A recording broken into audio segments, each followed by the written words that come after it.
I'm going to go to chapter 23 actually, because old habits die hard.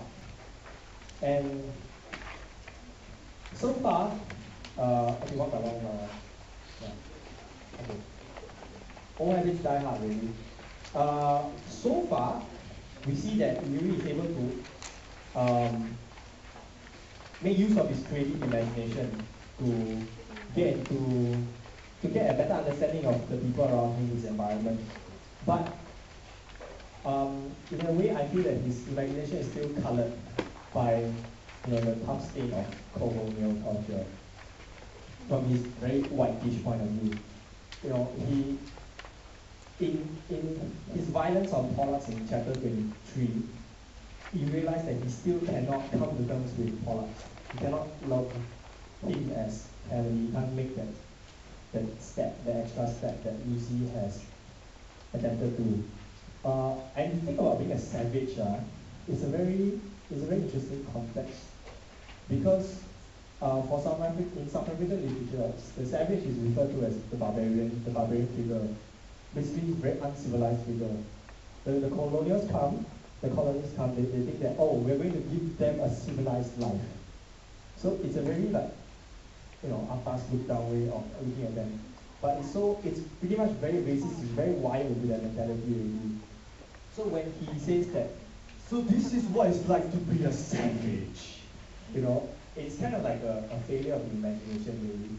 Because it's still a very racist way of looking at it. Like he still thinks that they're very barbaric and all that. So it's still very colored. Nice try, huh? Nice try. That elemental big part. Because it's so, the fact that it's elemental means that it's so deep-seated in him already that he probably can't rewire it. And he uses history to read Lucy. So you wish to humble yourself before history. This is the letter that he writes just after the question is, does he have enough to be the woman? Just after that, the next few lines is this already. So you realize that you go one step forward, then you cannot, then you cannot. That's why it's very hectic, really. You go, he makes some progress, then he doesn't, then he goes, then he make up your mind like a but yes, the idea that he uses a historical reading on Lucy, he imposes that on her, that is very interesting also. And I think there's one more point, the last one. Even by page 204, he still has that mentality that I can just get up and leave this country, I came here, I settled here, my ancestors settled here, but if I don't like this place, I can just get up and go. But that shows that he doesn't really understand the law of the land, that you stay on the land and you continue, which is what Lucy does, but he doesn't think that way. So, because he wants to relocate him and Lucy, and he says that, oh, I'm in the midst of selling the house in Cape Town, let's go back to Holland, where we will watch videos and wait for the tide to come in and look at tulip fields. But basically, the idea that Louis still cannot grasp the idea of the law of the land really. So old habits do die hard sometimes. His imagination can't seem to cross that barrier at all. Okay. Yes. So I feel that Kozea's challenge to ask the reader is actually kind of like a leap of the imagination. From that kind of cameraman point of view, that we have. So yeah. First of all, we have to realize how difficult it is to be Yuri also. This guy is 52, and if you know anyone who is around 52 years old, you know they're not going to change their mind about the world. Parents, auntie, uncle, whoever. They're just not going to change their mind about the world. It's like that, no? They're really fixed set, they're not going to change. And through his unreliability, first of all, and also that his problematic transformation, right?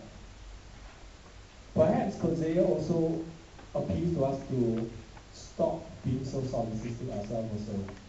to kind of like shed it a little bit and to open ourselves to the idea that Lily's struggle is his own struggle, and that's the way it is. Don't impose um, your own view onto Lily.